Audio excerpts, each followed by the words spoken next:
Meus amados irmãos e irmãs, queridos amigos, certamente nós não nos conhecemos, todos que estamos espalhados por este Brasil afora. Eu sou o padre Tony Batista, eu sirvo na Arquidiocese de Teresina, eu sou pároco da mais linda paróquia do mundo, Nossa Senhora de Fátima.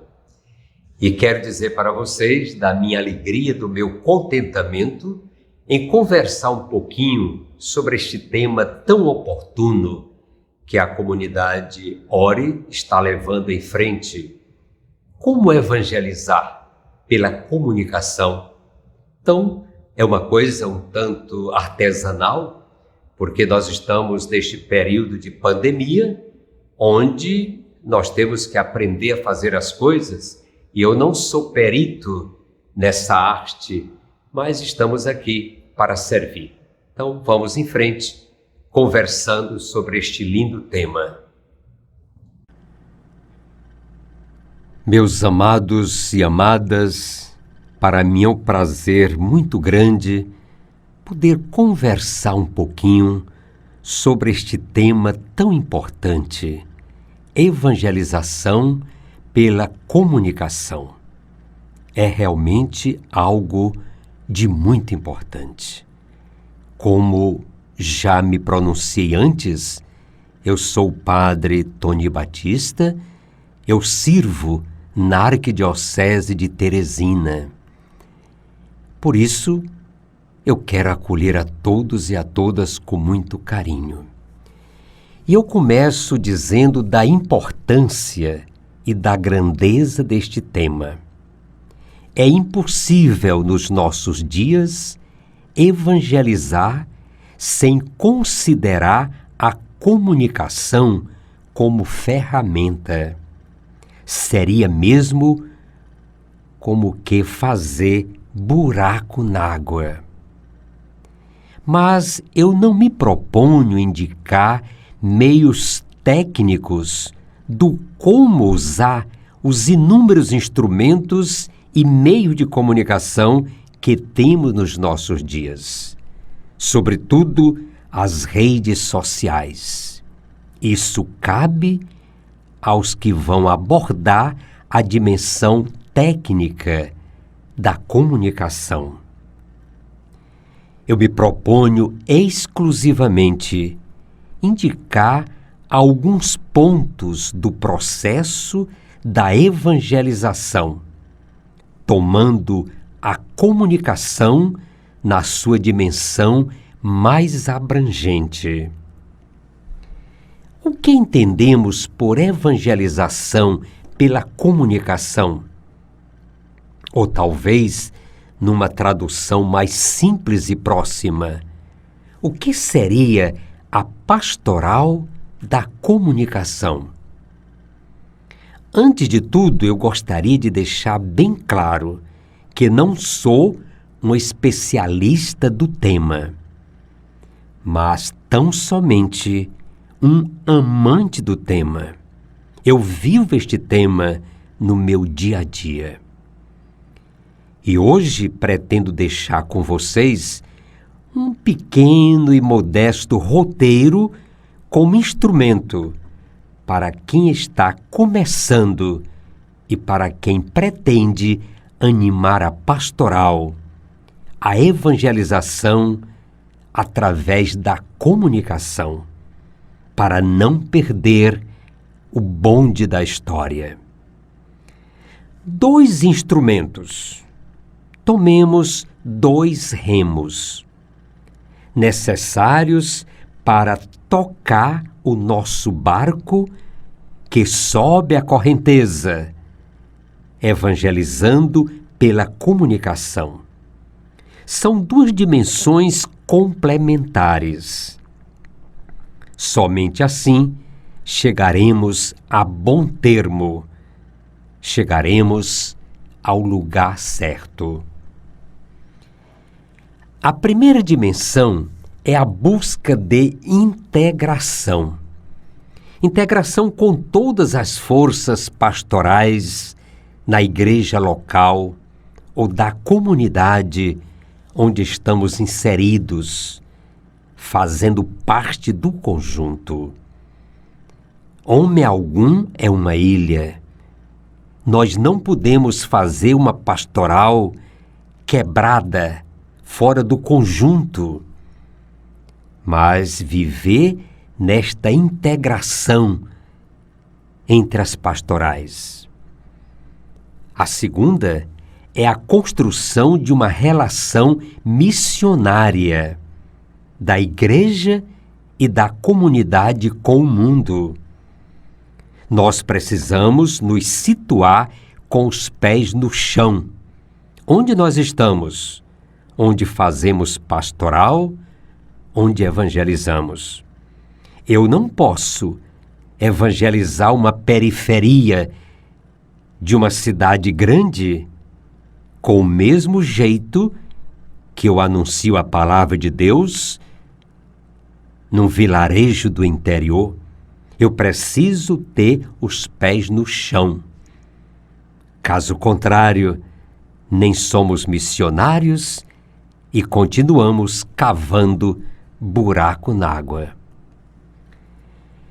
Nós precisamos entender que a igreja é servidora. Quem pensa que a igreja é a dona da verdade, que nós somos os senhores e as senhoras, não consegue evangelizar pela comunicação. Nós temos que entender, temos que acreditar que a igreja é servidora. Ela não existe para si mesma, mas para os outros. Nós somos, como bem nos afirma o Papa Francisco, uma igreja em saída, uma igreja que sempre está a caminho, uma igreja que sempre está de portas abertas, não apenas para receber, mas também para sair. Uma igreja mais parecida com o hospital de campanha ou com os pés na lama do que uma igreja da poltrona, do bem bom e melhor. Por isso a pastoral coloca-se como parceira e servidora das outras pastorais na comunidade. É o conjunto, é a integração. Daí a comunicação é uma ferramenta essencial para podermos evangelizar. A comunicação não é apenas um meio para a solidariedade. Ela é a primeira e mais básica manifestação de solidariedade, também na pastoral.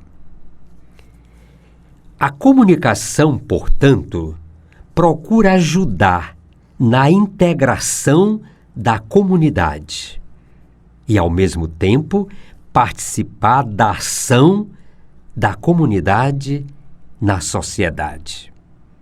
E para alcançarmos êxito, nós precisamos de agentes pastorais que acreditem e apostem na comunicação.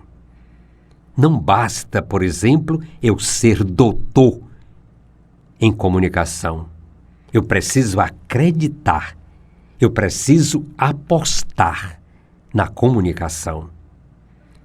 Em primeiro lugar, a igreja local ou a nossa comunidade precisa chamar, escolher e formar agentes para evangelizar pela comunicação.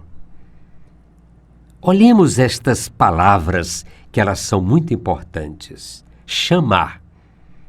É a igreja que chama. O padre, a religiosa, o bispo, o líder da comunidade, ele deve ser uma pessoa antenada para poder chamar. Percebe, chama. Depois ele escolhe.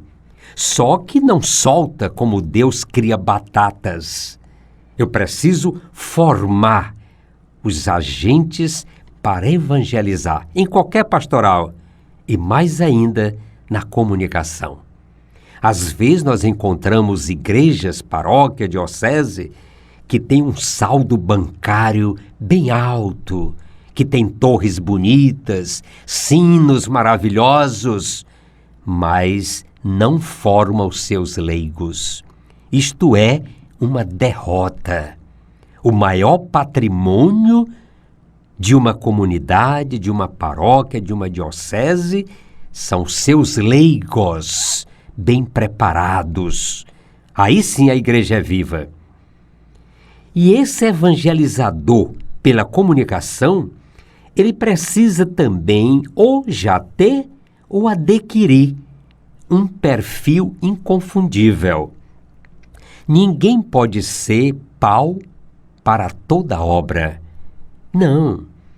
Cada um tem suas características e o seu perfil. Então vamos localizar o perfil daquele evangelizador pela comunicação. Qual é este perfil? Olha, eu já trabalhei bastante este tema e já faz muito tempo com um grande amigo que Deus já levou, o Monsenhor Arnaldo Beltrame. Discutíamos tanto isso para encontrarmos o perfil do evangelizador pela comunicação. Vamos lá, para ver se a gente chega a um lugar comum. Este evangelizador, ele precisa ter uma reconhecida capacidade de se relacionar. É muito importante isso. O que significa capacidade de manter de maneira institucional o diálogo com as várias tendências presentes na comunidade e na diocese. Assim como a capacidade de cultivar uma tolerância responsável. Algo absolutamente necessário neste nosso tempo tão cheio de intolerância. Então, quem não é capaz de se relacionar com os outros, com pensamentos diferentes, quem não é capaz de conviver com o diferente, não é capaz de ser tolerante, não pode ser um evangelizador pela comunicação. Depois, ele precisa ter uma comprovada criatividade na descoberta de soluções para os problemas que vão surgindo, buscando respostas novas, adequadas para situações igualmente novas. Ninguém pode ser um evangelizador pela comunicação se está sempre apegado, amarrado às fórmulas antigas, ao jeito que meu antigo vigário fazia. Eu preciso apostar no novo, acreditar no novo. Depois, ele deve ter uma condição de visibilidade e seja significativo na comunidade. O que significa que o comunicador deve ser importante e significativo na comunidade, pelo seu testemunho de coerência e tolerância, por sua transparência e sua capacidade de facilitar a todos para que possam se expressar e se comunicar. Eu não posso ser um evangelizador pela comunicação se eu não sou uma pessoa respeitada, se eu não tenho visibilidade, se ninguém me significa nada. Não, é uma referência, sim. É uma referência. Depois, ele precisa manter-se aberto permanentemente numa situação de aprendizado, uma busca permanente de atualização.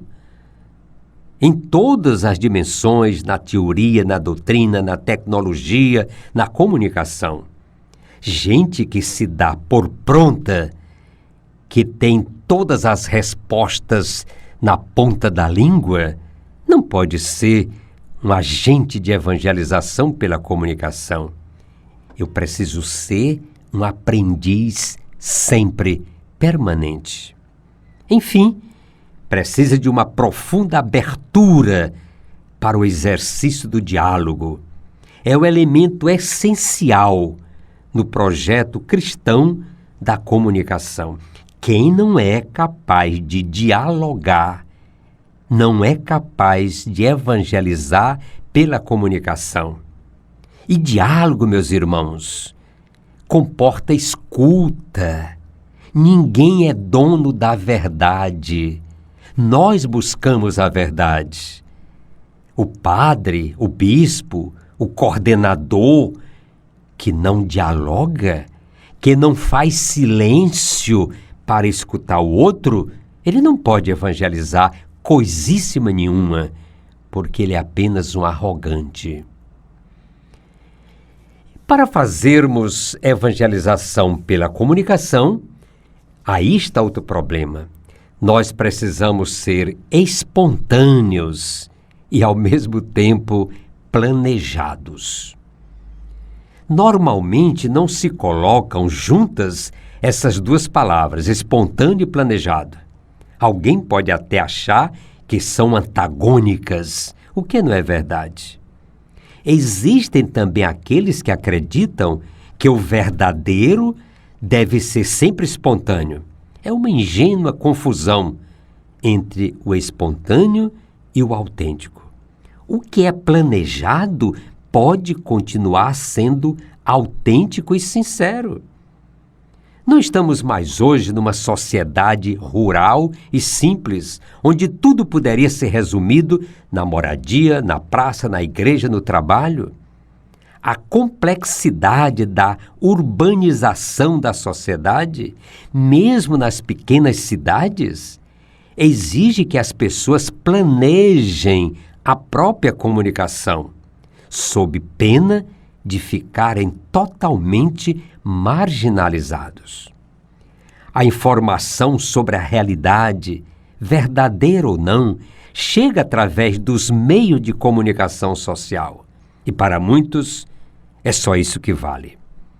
Os processos de comunicação estão se tornando cada vez mais complexos em todos os momentos da vida do homem e da mulher, na família, no trabalho, na educação, na sociedade, no lazer, na cidadania. Então, para evangelizar pela comunicação, se exige planejamento. Nada de oitiva, como diz o homem do campo. Esta é uma das exigências que nos encontramos no documento conciliar Aetate Novae. Embora saibamos que existem diversas maneiras de compreender a evangelização pela comunicação ou a pastoral da comunicação, assumimos o seguinte conceito: é a pastoral do ser, do estar em comunhão, da comunidade. É a pastoral da acolhida e da participação. É a pastoral da inter-relação humana, a pastoral da organização solidária e do planejamento democrático, do uso de recursos e instrumentos que facilitem as informações e manifestações das pessoas no interior da comunidade ou da comunidade para o mundo que a rodeia. Para que aconteça a evangelização pela comunicação, precisamos criar condições para que os membros da comunidade possam expressar-se com liberdade, que haja acolhida sincera de novos membros. Eu não posso me enclausurar no meu grupozinho pronto. Eu preciso me abrir e me comunicar com os outros. Não podemos, contudo, reduzir a pastoral da comunicação exclusivamente ao uso dos instrumentos ou recursos da comunicação, como os meios impressos, audiovisuais, sem a devida reflexão sobre o papel desses instrumentos no processo de comunicação. Porque às vezes a pessoa pensa que trabalha na evangelização pela comunicação só porque entende de computador, porque sabe usar as redes sociais, está no meio da mídia. Não. Isso são instrumentos que vão nos ajudando. Tal simplificação pode favorecer ou fortalecer o monopólio da fala no interior da igreja. Isso compromete a própria evangelização, além de propiciar um contratestemunho do verdadeiro sentido dos processos de comunicação como ação evangelizadora. E vou dar, assim, por último, talvez, poderíamos dizer, alguns exemplos ou lições. Não são modelos fixos. Como as comunidades podem evangelizar pela comunicação. O que a gente precisa fazer? Criar projetos que ofereçam ocasião de diálogo dentro da comunidade. Aí vamos descobrir como fazer projetos que provoquem diálogo. Promover cursos, encontros de formação em comunicação para os agentes da pastoral, para todas as pastorais. Promover um bom acolhimento nas secretarias paroquiais ou das comunidades. Como é que eu falo em comunicação, evangelizar pela comunicação, se eu não acolho as pessoas que chegam, se eu não tenho aquela palavra de beleza, de acolhimento com quem chega? Depois, criar boletins online no interno das comunidades, desenvolver nos padrões da comunicação, jornais em diversos formatos, folheto de evangelização, catequese em formatos variados, conferências, assembleias, encontros de catequese e outros, todos online, por que não? Capacitar e organizar as pessoas que fazem os registros em vídeos e fotos. Como é que eu comunico e não tenho um acervo de fotografias, de vídeos na minha comunidade? Isso se faz história. Também é importante organizar grupos de leitura para despertar e educar para uma boa leitura. Divulgar vídeos para a formação, presença constante junto aos comunicadores profissionais, saber usar do rádio como lugar de evangelização, não dispensar também programas locais de TV quando é possível, manter presença nos jornais da cidade, onde está a minha comunidade, usar das redes sociais com inteligência e não apenas dizendo, olha onde eu estou. Não, com propósito, sem cair na vulgaridade. Assim, meus amados irmãos, nós podemos fazer uma boa comunicação. E vamos agora, com o Santo Padre, o Papa Francisco, rezar a oração para uma boa comunicação. Senhor, fazei de nós instrumentos da vossa paz. Fazei-nos reconhecer o mal que se insinua em uma comunicação que não cria comunhão. Tornai-nos capazes de tirar o veneno dos nossos juízos. Ajudai-nos a falar dos outros como de irmãos e irmãs. Vós sois fiel e digno de confiança. Fazei que as nossas palavras sejam somente de bem para o mundo. Onde houver rumor, fazei que pratiquemos a escuta. Onde houver confusão, fazei que inspiremos harmonia. Onde houver ambiguidade, fazei que levemos clareza. Onde houver exclusão, fazei que levemos partilha. Onde houver sensacionalismo, fazei que usemos a sobriedade. Onde houver superficialidade, fazei que ponhamos interrogativos verdadeiros. Onde houver preconceitos, fazei que despertemos confiança. E onde houver falsidade, fazei que levemos a verdade. Amém. E assim eu agradeço de todo o coração, mas peço desculpas, porque não sou expert nessa arte de manusear as redes sociais, esses instrumentos, e ainda mais nesse tempo de pandemia, a gente faz quase que tudo de maneira muito familiar e artesanal. Mas muito obrigado de coração. Então, amados e amadas, eu quis dar o melhor possível. Certamente estamos limitados, porque é tudo online, não somos peritos nesta arte, mas deixamos aí o nosso recado naquilo que nós acreditamos. Muito obrigado, que o Deus da comunicação nos abençoe a todos nós.